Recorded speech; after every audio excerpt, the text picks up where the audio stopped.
वरहमतुल्लाहि वबरकातुहू। आज के दौर के अंदर हमारा और आपका सबसे बड़ा अगर झगड़ा होता है तो वो पड़ोसी से झगड़ा हुआ करता है, चूँकि हमने अपने आका सल्लल्लाहु अलैहि वसल्लम के फरमान आलिशान को भुला दिया। आज पड़ोसी को हम सताएं, महल्ले वालों को हम परेशान करें, ये सारी चीज़ें हैं हमारे अंदर। बरादान इस्लाम, एक सहाबी रसूल हैं जिनका नाम है हज़रत मुआज़ बिन जबल रज़ियल्लाहु ताला अन्हु।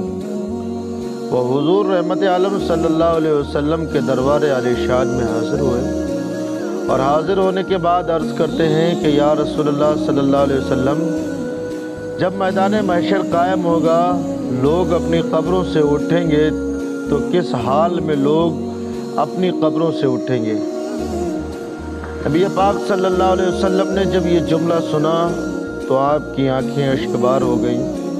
वो रहमत खुदा, रहमत आलम सल्लल्लाहु अलैहि वसल्लम यानी नबी पाक सल्लल्लाहु अलैहि वसल्लम ज़ारो कतार रोने लगे।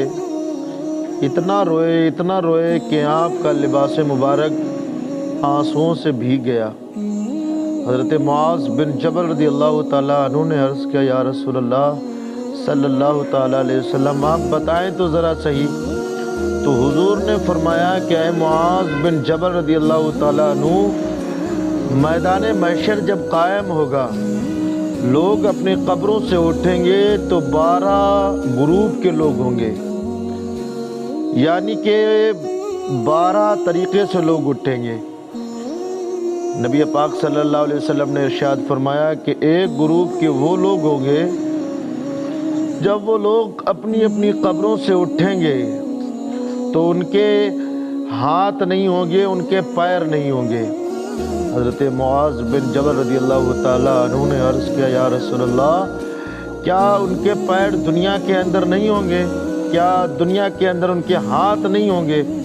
हुज़ूर ने फरमाया, उनके हाथ भी होंगे, उनके पैर भी होंगे, लेकिन जब वो कब्रों से अपनी अपनी उठेंगे तो वो लोग ना उनके हाथ होंगे ना पैर होंगे, बल्कि जहन्नम के फरिश्ते उन्हें घसीट कर जहन्नम के अंदर दाखिल फरमा देंगे। बरादान इस्लाम, हज़रत मुआज़ बिन जबल रज़ियल्लाहु ताला अन्हु हैरान व परेशान हो गए। अर्ज़ करते हैं, या रसूलल्लाह सल्लल्लाहु ताला अलैहि वसल्लम, उनको किस जुर्म की ये सज़ा मिलेगी जो कि ना उनके हाथ होंगे ना पैर होंगे? बहुत ज़्यादा तकलीफ़ होगी या रसूलल्लाह जब उनको ज़मीन पर घसीटा जाएगा। नबी पाक सल्लल्लाहु अलैहि वसल्लम ने इरशाद फरमाया कि मुआज़ बिन जबल रज़ियल्लाहु ताला अन्हु, ये वो लोग होंगे जो दुनिया के अंदर रहकर अपने पड़ोसियों को परेशान करते होंगे, जो अपने पड़ोसियों को परेशानी देते होंगे, जो अपने पड़ोसियों को तकलीफ़ देते होंगे। अब आप अंदाज़ा लगा लें कि हमसे हमारे पड़ोसी कितने खुश हैं और कितने नाराज़ हैं।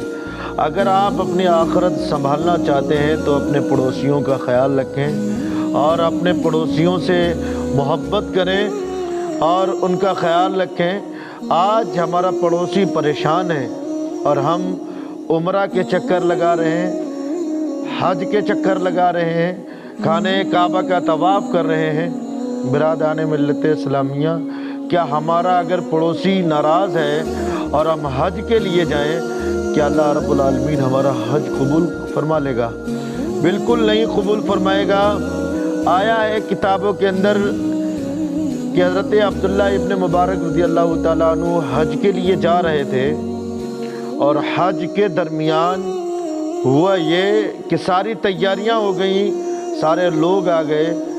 हज़रत अब्दुल्लाह इब्न मुबारक ने कहा, सारे लोग हमें विदा करने के लिए आए हैं, लेकिन हमारा पड़ोसी हमको विदा करने क्यों नहीं आया?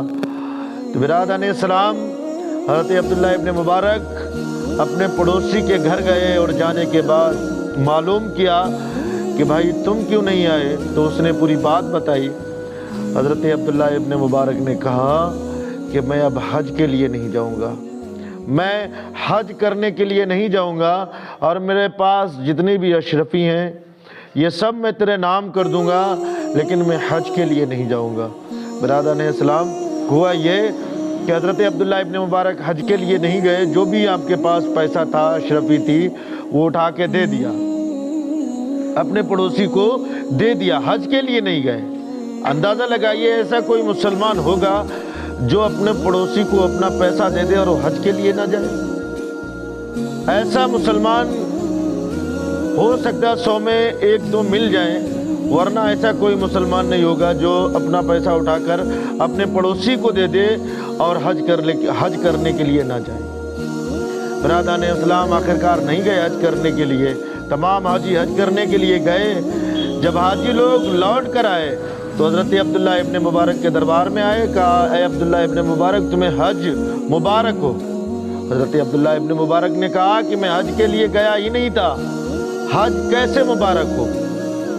تو لوگوں نے بتایا کہ اے عبداللہ ابن مبارک، تم حج کرنے گئے ہو یا نہ گئے ہو، لیکن اللہ رب العالمین نے آپ کے نام سے ایک فرشتہ پیدا فرمایا ہے، اور جب حاجی لوگ حج کرنے کے لیے جائیں گے، وہ فرشتہ ہر سال حج کے لیے آئے گا اور ہر سال خانہ کعبہ کا طواف کرے گا، یعنی وہ فرشتہ ہر سال حج کرے گا، اور اس حج کا ثواب اے عبداللہ ابن مبارک آپ کو دیا جائے گا، یعنی قیامت تک وہ فرشتہ حج کرتا رہے گا اور اس کا ثواب آپ کو پہنچتا رہے گا۔